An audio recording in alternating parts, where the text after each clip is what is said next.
was just asked is what advice do I have for budding entrepreneurs?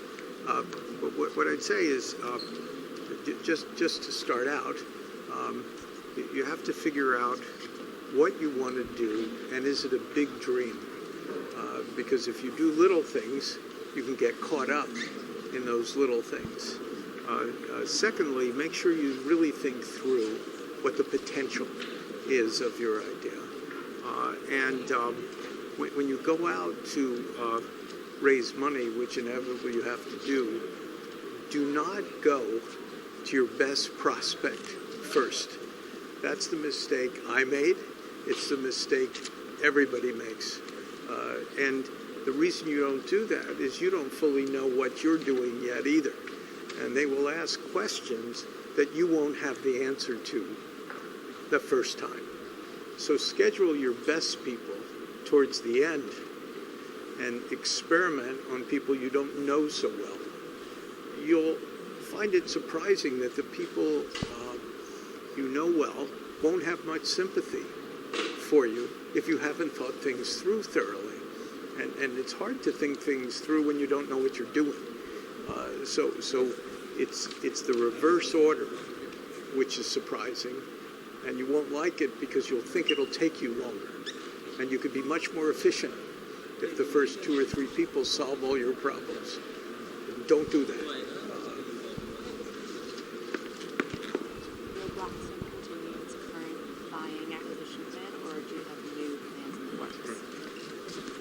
It's a question, will Blackstone continue with its current posture of investing in real estate and buying companies?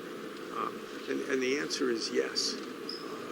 We have a robust pipeline now in terms of expanding our real estate. We're the largest owner of office buildings in India, and we have plans over time to increase that very substantially. In the private equity area, we're always looking for new things. And in the last 18 months, in private equity and real estate together, we've committed $6 billion US dollars here in India.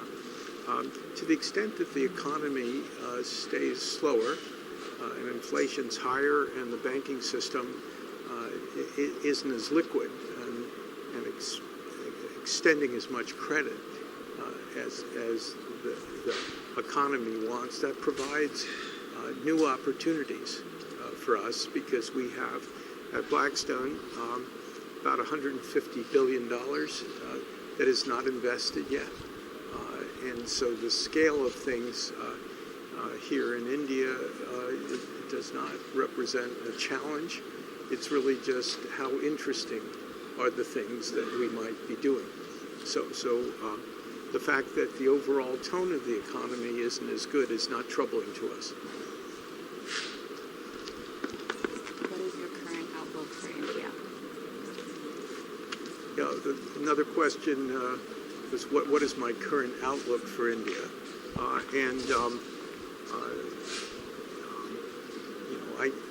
I'm not sure because I'm not Indian. I don't live here, and I'm visiting.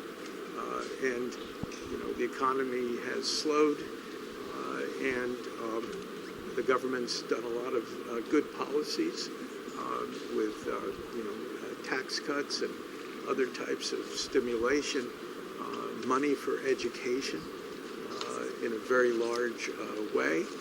So all of those are good foundations. I'd say that the financial system needs to deal effectively with the stage in the cycle where the financial institutions are, where they're not as robust as I think everyone would like them to be. Blackstone India has been very focused on real estate. What sectors do you intend to focus on, either within real estate or other new sectors? The question is, where are we focusing on our real estate business? And we're going to continue to focus on our office portfolio, which is basically oriented to the IT business, continue buying in the mall area, and we'll also be buying in the warehouse area. Those will be our three areas of concentration. It seems like no other foreign investors are interested in India. Why are you interested? So somebody asked, most foreign investors aren't interested in India. Why is Blackstone? That's sort of a good question. And we're interested because India has grown enormously and is now the fifth biggest economy in the world. It's going to have the youngest working age cohort in the world. They're becoming better educated. India is making enormous strides in the technology area. And all of these things are really good. Education levels are going to be going up. And these are things that work well with the future.